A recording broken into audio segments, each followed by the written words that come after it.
চমৎকার সব ইশতেহার, কথাবার্তা, মানুষকে স্বপ্ন দেখানো, আশার একটাই দেখানো, দিগন্ত দেখানো, এটা সবাই করে, ভালোভাবে করে। প্রশ্নটা হলো ইশতেহারের বাস্তবায়নটা নিয়ে। আপনি ইশতেহারটাকে আপনি যে দিয়েছেন ওটা আমি কিভাবে দেখি সেটা ইম্পর্টেন্ট না, ইম্পর্টেন্ট হলো যিনি দিয়েছেন তিনি কিভাবে দেখেন, তারা কিভাবে দেখেন, তার দল কিভাবে দেখেন, তার দল কিগুলি মিন করেন, এটা হলো ইম্পর্টেন্ট। যেমন উনি বলেছেন যে চাঁদাবাজি থাকবে না, আপনার কোনো দুর্নীতি থাকবে না, তো ওনার দলকে এটা মিন করেন, মিন করে না তো। এখন যদি ওইটা উনি ওইখানে থামাইতে না পারেন তাহলে তো এই স্টেট দিয়ে কোনো লাভ নাই। তো এখন কি করবেন আপনি, বিকল্প তো কিছু নাই, তাকে তো একটা কিছু দিতে হবে, উনি দিয়েছেন। তবে আমার ধারণা, আমি নিজে আশা করি যে উনি নির্বাচিত যদি হতে পারেন ওনারা, তাহলে হয়তো ওনারা একটা বাস্তবায়নের দিকে অগ্রসর হবেন, এই আশাই তো আমরা করবো, সবার উপরে আশা করি। বিএনপি হোক, জামাত হোক, যারা নাকি নির্বাচিত, যেই হোক নির্বাচিত, কেউ হয়তো সরকারে যাবে, কেউ হয়তো সরকারে যাবে না, যারা বিরোধী দলে থাকবে তারাও তাদের দেওয়া ইশতেহারটা মাথায় রাখবে, মনে রাখবে, তারা সেইভাবে কাজ করবে, এটাই তো আমরা আশা করি। কিন্তু আমার কাছে যে জিনিসটা খুব সিগনিফিকেন্ট মনে হয়েছে এটা নিয়ে একটু আলোচনা করি। এটা হলো ইশতেহার ঘোষণা করতে যে ওনাদের কিছু প্রস্তাবনা আছে আপনার নিয়ে, আপনার সংবিধান নিয়ে ওনারা কি করবেন না করবেন এগুলি কিছু কথা কিন্তু এখানে বলা আছে। সরি, যেমন উচ্চকক্ষ নিয়ে বলা আছে, ওনারা উচ্চকক্ষ নিয়ে বলেছেন যে ওনারা 100 উচ্চকক্ষের সদস্য নির্বাচন করবেন, কিন্তু নিম্নকক্ষের যে থাকবে, সদস্য থাকবে তাদের সংখ্যানুপাত, এটা কিন্তু সারা দেশের ভোট প্রাপ্তির সংখ্যানুপাতিক না। এই জিনিসটা কিন্তু জুলাই সমাজের সঙ্গে সম্পূর্ণ সাংঘর্ষিক, এবং এটা সাংঘর্ষিক হয় স্বাভাবিক, কারণ জুলাই সমাজে যখন এই আলোচনা যখন আসে তখন তো বিএনপির নোট অফ ডিসেন্ট দিয়েছিল, কিন্তু যখন নাকি এটার উপর গণভোটে এটা দেওয়া হলো, তখন গণভোটের কিন্তু দ্বিতীয় প্রশ্নতে এটা আছে যে এই 100 নির্বাচিত হবে পিয়ার পদ্ধতিতে। তাহলে আপনি যদি এই ওনাদের সে প্রস্তাবনাকে মানেন, যদি ইশতেহারকে মানেন, যদি বিএনপি, তাহলে তো বিএনপি তো আর ওখানে হা ভোট দেওয়ার কোনো সুযোগই নেই, কিন্তু মিলে না, তো সাংঘর্ষিক। আর কে উনি বলেছেন কতগুলো নতুন জিনিসও আছে যে নাকি জুলাই নাই, মানে আপনার সনদে নাই, যেমন একটা আপনার কি ভাইস প্রেসিডেন্ট নিয়োগ করার ব্যাপারটা, উপরাষ্ট্রপতি, এটা তো ওখানে নাই, এটাও আমার কাছে পছন্দ হয়েছে। কিন্তু আমার কাছে আবার ধরেন কিছু কিছু বিষয় আছে যে নাকি জুলাই সময়তে আসলে ওভাবে এক্সিস্ট করে না, যেমন ধরুন ওনারা বলেছেন যে ওনারা যদি সরকার গঠন করেন তাহলে 31 দফা এবং জুলাই সনদ এর আলোকে কিন্তু ওনারা সংবিধান সংস্কার অথবা অন্যান্য সিদ্ধান্তগুলি নেবেন। এবং আমার কাছে এটাও মনে হয় যে এটাও খুব স্বাভাবিক, কারণ ওনারা তো জনগণের কাছে 31 দফায় নিয়ে যাচ্ছেন। 31 দফাটি হলো ওনাদের রাষ্ট্র পরিচালনা মূল মন্ত্র। এখন ওনারা যেভাবে রাষ্ট্র পরিচালনা করতে চান, কারণ আপনি যদি বলেন তোমার মূল মন্ত্র বাদ দাও, তুমি আমারটা দিয়ে চালাও, তাহলে তো হবে না রে ভাই, আপনি যদি আপনি চালান, ওনাকে কেন আপনি বাধ্য করতেছেন? তো সেই জায়গাটাতে বিএনপি তার, মানে আমি মনে করি তাদের সক্রিয়তাটা সেরা বজায় রাখতে পারছে, এবং তারা তাদের বক্তব্যটা নিয়ে জনগণের সামনে যাচ্ছে। জি রনি ভাই, যেটা মাসুদ কামাল ভাই যে প্রশ্নটি তুললেন এবং সামাজিক যোগাযোগ মাধ্যমে সেটি নিয়েও খুব একটা আলোচনা হচ্ছে যে বিএনপি উচ্চকক্ষের পিয়ার পদ্ধতিতে হবে নাকি সংসদ সদস্যের আনুপাতিক হারে হবে, সেটি বিএনপি স্পষ্ট করে বলে দিয়েছে যে নিম্নকক্ষের সংসদ সদস্য যে কজন হবে তাদের আনুপাতিক হারে উচ্চকক্ষে হবে। তাহলে গণভোটে হ্যাঁ দিতে যে বললেন তারেক রহমান, সেটি আসলে সাংঘর্ষিক হয়ে গেল কিনা? না, কোনোভাবেই সাংঘর্ষিক না, কারণ হলো গণভোটে হ্যাঁ না এটার কোনো প্রভাব পড়বে না। কেন পড়বে না এটা আমি অনেক আগে আলোচনা করছি, কারণ সমস্ত দলগুলো যারা ওই আপনার জাতীয় সনদে স্বাক্ষর করছে ওই টিপ টিপ বৃষ্টির মধ্যে, তো সেখানে কিন্তু আপনার ওই তখন তারা একটা অঙ্গীকারনামা আপনার পাঠ করার পরে স্বাক্ষর করছে, এবং সেখানে যদি আপনি দেখেন যে দলগুলো স্বাক্ষর করছে তাদের মধ্যে কেউ না কেউ সরকার গঠন করবে। তো ফলে গণভোটে হ্যাঁ না যাই থাকুক না কেন, যেহেতু আপনি জাতির কাছে প্রতিশ্রুতিবদ্ধ হয়েছেন এবং দেশি বিদেশি মিডিয়া সবার সামনে, জনগণের সামনে বিশাল আয়োজন করে, হ্যাঁ সমাজের দেশের দেশি বিদেশি বিশিষ্ট ব্যক্তিবর্গ, হ্যাঁ সারা দুনিয়ার মিডিয়ার সামনে আপনি এটা স্বাক্ষর করেছেন, তো ফলে ওইটা একটা অঙ্গীকার।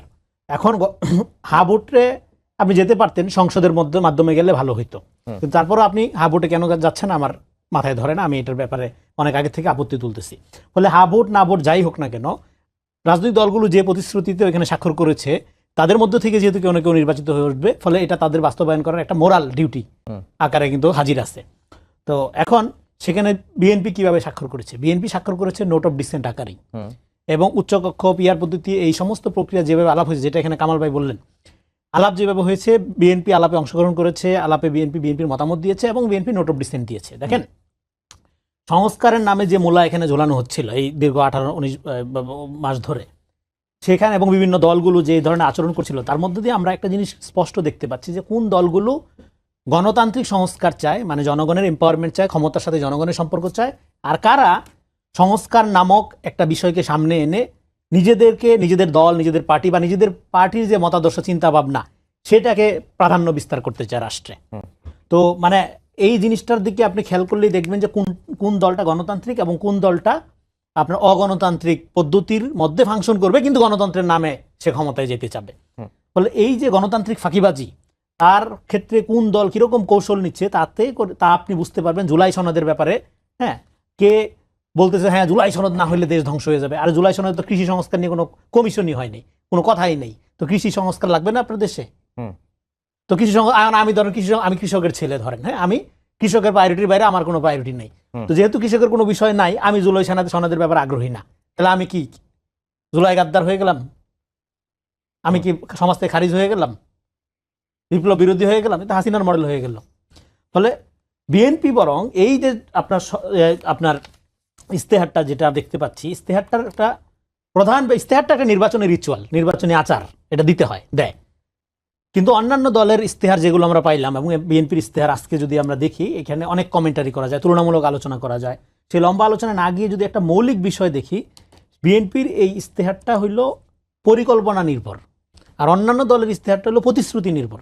এখানেও প্রতিশ্রুতি আছে, কিন্তু সেই প্রতিশ্রুতিটা পরিকল্পনার আলোকে গঠন করা। যেমন ধরেন কৃষি কার্ড, ফ্যামিলি কার্ডের কথা যে বলা হচ্ছে, ফ্যামিলি কার্ড 1 কোটি পরিবারকে 1 বছরের মধ্যে ফ্যামিলি কার্ড দেওয়া হবে এবং 2,500 টাকা করে দেওয়া হবে। এবং এই 2,500 টাকা করে 1 কোটি পরিবারকে দিলে তাহলে আপনার বাড়তি টাকা লাগতেছে কত? 30,000 কোটি টাকা। 30,000 কোটি টাকা, তাহলে এটার জন্য আপনার একটা বাজেটের ব্যাপার আসছে, আছে। এবার এই বাজেটটা অ্যাডজাস্টমেন্ট কিভাবে হবে?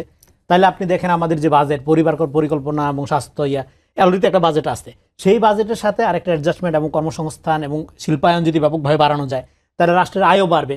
ফলে যে ঘাটতিটা থাকে সেটা পূরণ করে 30,000 কোটি টাকা খুব মানে অস্বাভাবিক মনে হচ্ছে না, বাস্তবানুগ মনে হচ্ছে। কিন্তু প্রথমে যদি আপনি মনে হয়, কিন্তু চ্যালেঞ্জ কি এই জায়গায় মানে এই ফ্যামিলি কার্ড দেওয়া না দেওয়া না, চ্যালেঞ্জটা হলো এইটা আপনি কিভাবে দিচ্ছেন, এটা পাচ্ছে কারা? আপনি কি মুখ চিনে চিনে দিচ্ছেন, নিজের দলীয় নেতাকর্মীদের মধ্যে এটা ডিস্ট্রিবিউট করছেন, নাকি এটা আসলেই আপনি আপনার এই বটম টু আপ দিচ্ছেন? এবং বিএনপির এই পুরা আপনার ইস্তেহারে আমি একবার চোখ বললাম এবং পুরা সময়টা আমি ছিলাম, শুনলাম, হ্যাঁ পুরো অবস্থাপনাটা আমি শুনলাম বিএনপি চেয়ারম্যান যে দিল, তাতে এখানে বৈশিষ্ট্য হলো তারা বটম টু আপ যাচ্ছে, তারা মনোযোগ দিচ্ছে বটম, অনেক মাইক্রো লেভেলে মনোযোগ দিচ্ছে, ছোট বিষয়গুলোতে মনোযোগ দিচ্ছে।